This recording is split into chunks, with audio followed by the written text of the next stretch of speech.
امام بخاری بھی عجیب نقطے پیدا کرتے ہیں۔ پہلی حدیث عمر بن خطاب سے لائے جو افقہ الصحابہ ہیں، صحابہ میں سب سے بڑے فقیہ ہیں۔ کئی مرتبہ عمر نے فرض پر جو رائے دی ہے عرش سے اللہ نے اس کو قرآن بنا کر اتارا ہے۔ پتہ ہے عمر کون ہے؟ وقت مختصر میں کہا کرتا ہوں، عمر اسلام کا دوسرا نام ہے، عمر اسلام کی پہچان ہے، عمر اسلام کی حقانیت کی دلیل ہے، عمر اسلام کی برہان ہے۔ عمر وہ ہے جس کے ایمان لانے کے بعد اسلام خلوت سے جلوت میں آیا ہے، دار ارقم سے بیت اللہ میں آیا ہے، بند مکانوں سے نکل کر کھلے میدانوں میں آیا ہے۔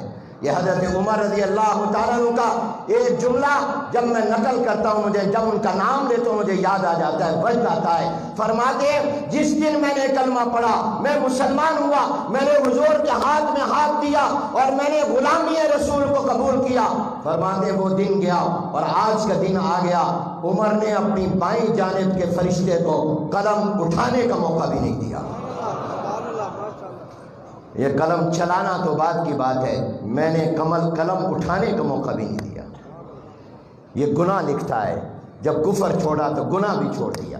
میں نے اپنے بائیں جانب کے فرشتے کو قلم اٹھانے کا موقع بھی نہیں دیا۔